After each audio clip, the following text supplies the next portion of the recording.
Sophie, première question.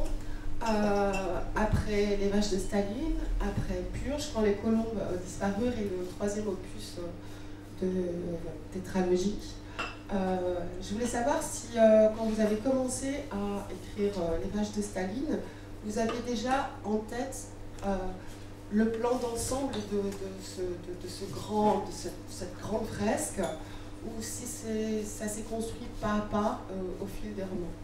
Stalinin lehmiä aloittaessa vuonna... Quand j'ai commencé à écrire les Vaches de Staline en 2001, évidemment, je ne pouvais pas savoir ce que ça allait donner, qu'il y aurait une suite, etc.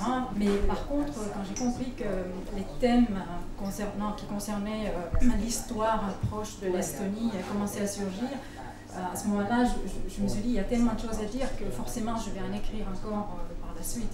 Il y a plein de choses à dire, même si je me sentais encore un petit peu jeune par rapport à ces immenses thématiques historiques. Et je pensais qu'il faudrait peut-être être un peu plus âgé, un peu plus sage et intelligent. Viisaampi, jotta voisi kirjoittaa asioista, jotka liittyy poliittiseen historiaan. Au début, donc, je voulais écrire des histoires qui n'avaient pas encore été écrites, donc des histoires plus personnelles. Mais finalement, dans ce troisième opus, j'ai commencé plus à aborder l'histoire et aussi, en quelque sorte, donner mon opinion sur la façon dont l'histoire a été décrite. Alors, dans vos précédents romans, vous avez tracé les destins forts de femmes, et avec Les Colombes, en fait, vous abordez cette histoire d'un point de vue masculin. Est-ce que ça a changé beaucoup de choses dans votre expérience d'écriture? Täytyy sanoa, että aluksi en tiennyt mitä tulee tapahtumaan, koska jouduin kyselemään. C'était assez excitant, enfin une vraie aventure, et je me suis dit les hommes connaissent beaucoup de choses qu'en fait moi en tant que femme je ne peux pas connaître. Par exemple, en Finlande, tous les hommes ont fait leur service militaire, donc ils ont ces connaissances-là et cette expérience-là. Et aussi j'ai commencé à me demander tout simplement qu'est-ce que ça fait quand la barbe commence à pousser. L'expérience évidemment de la fête. Et voilà, c'est comme ça que ça a commencé. Kun parta kasvaa esimerkiksi, mitä tällaisia kaikenlaisia jokapäiväisiä miehen elämään liittyviä asioita, joita aluksi mietin. Quand j'écrivais Purge, il me semblait clair que dans mes prochains romans, j'allais forcément parler des hommes, parce que ce sont les hommes qui ont écrit l'histoire. Et donc, je savais aussi que j'allais forcément parler de la propagande, du KGB, de ces choses-là. Niin, ja sitten vielä lisäyksenä se, että tuohon edellisiin kysymyksiin. J'ai aussi voulu tester des armes historiques, des armes qui avaient été utilisées pendant les guerres, parce que quand on voit des films hollywoodiens, on voit souvent que les gens n'en savent rien, comment en fait ces armes ont réellement été utilisées. Et ce qui m'a vraiment surpris, c'est que c'était tellement physique, cette expérience de tirer, c'était quelque chose de très physique. Ja sinänsä poikkeuksellinen siis asia, ja sen vuoksi hän onkin erinomainen. Le personnage d'Edgar, il construit son identité comme il le veut en fait. Et en racontant des histoires, en inventant des histoires. C'est pour ça qu'il est tellement utile pour le KGB aussi. Plus tard, cet Edgar, il cherche toujours à entrer dans les faveurs du gouvernement du moment. Il prétend aussi, pour y arriver, avoir été pilote.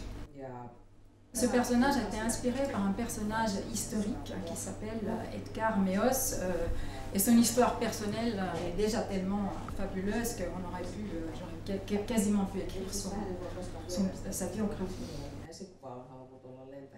Je ne peux jamais savoir pourquoi Meos voulait être un pilote, mais en fait, ce que j'ai bien découvert, c'est que les pilotes de la Première Guerre mondiale étaient des vrais stars. Et donc j'imagine que c'était la célébrité qui l'intéressait, et quoi qu'il en soit, c'est bien le but d'Edgar. Edgar aussi est un personnage qui écrit, c'est un écrivain, et contrairement à vos romans, vous dévoilez une partie cachée de l'histoire, des épisodes non connus. Edgar réécrit l'histoire. Donc il y a une thématique sur la trahison de l'écriture dans votre roman. Et qu'est-ce que ça a été comme expérience de mettre en scène un auteur comme personnage? Joo, itse asiassa alun perin epäröin sitä, että... Oui, au début j'ai beaucoup hésité parce que dans la littérature on parle beaucoup des auteurs, des professeurs de littérature, etc. Et je trouve que c'est toujours un peu une solution facile. J'avais peur de cette facilité, mais en même temps, ce qui m'a intéressée, c'est la question de savoir qu'est-ce que j'aurais fait moi-même si j'avais vécu à cette époque-là. Donc, est-ce que j'aurais essayé tout simplement de quitter le pays? Est-ce que j'aurais essayé de faire publier mes livres dans les pays occidentaux? Ou est-ce que j'aurais cherché à devenir une célébrité, justement, en Union soviétique? Évidemment, moi je ne connais pas la réponse à cette question. Qu'est-ce que j'aurais fait? Ce serait hypocrite. Et surtout dans ces situations-là où qu'est-ce que j'aurais fait si, par exemple, j'avais vécu et j'avais eu des enfants. Donc, comme dans mon roman Edgar, il dit souvent que les gens se trahissent, mais très facilement, tout simplement, par exemple, pour avoir une nouvelle paire de chaussures. Toute la question de l'écrit et du mensonge de l'écrit. Or, il y a un des personnages dont on ne sait pas qui il est au départ, qu'on apprendra très rapidement à reconnaître autour du personnage de Roland, et je ne dévoile rien aux gens, qui lui-même écrit, et c'est lui qui dit « je ». Or, ce seul « je » est justement le « je » qui n'est pas le mensonge. Or, lorsque on va avoir une autre écriture, c'est-à-dire une écriture de la troisième personne, le mensonge va naître. Est-ce que ce lien entre le « je » et le mensonge était quelque chose d'essentiel pour vous au départ? Est-ce que ça a été un des moyens? Au début, en fait, j'écrivais tout à la première personne. Tous les personnages parlaient à la première personne. Et quand je commençais à passer à la troisième personne, c'est à ce moment-là que j'ai compris que Roland devait forcément rester à la première personne. Comme le destin de Roland est très dur, très difficile, donc je voulais au moins lui donner à lui le droit de dire je. Je voulais que sa voix se fasse entendre au moins de cette façon-là. Parce qu'il y en avait beaucoup à l'époque. En fait, toute la voix se noyait dans la propagande écrite. Propagandan verkkoon ja siihen julkiseen tarinaan, jota Edgar ja hänen kaltaisensa esittivät. Koska se oli keinotekoista. En fait, il est typique du langage soviétique, justement, d'être complètement fictif en fait, ne pas parler vraiment des gens, ne pas parler ce qui est la vérité, comment ça se passe. Et c'est pour ça que Edgar était forcément à la troisième personne. Edgar devait être à la troisième personne, tandis que donc, Roland, je voulais lui donner sa voix personnelle. Alors, c'est ce sentiment de perte au début.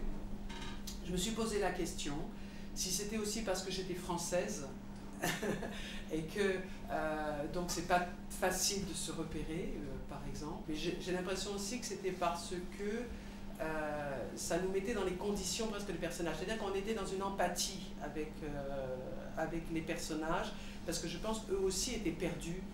Olet pyrkinyt käyttämään autenttista kieltä, eli siis J'ai effectivement cherché à utiliser volontairement le langage authentique de l'époque, d'où peut-être ce sentiment d'être un peu perdu. Et c'était effectivement volontaire, parce que je voulais décrire, mettre en avant la réalité de ces gens-là, qui étaient effectivement perdus. Je pense que vous avez bien trouvé le mot. Se ei vastannut ihmisten elämään, niin siinä mielessä se todellisuus historiasta, että siis Baby Jane... Je vais certainement écrire sur d'autres sujets donc, que l'histoire de l'Estonie, c'est évident, et mon roman qui s'intitule Baby Jane et qui va sortir en France l'année prochaine, donc justement, et dans cette, décrit la micro-histoire, dans le sens où en fait c'est une histoire récente. Ei tätä vuotta kuitenkaan.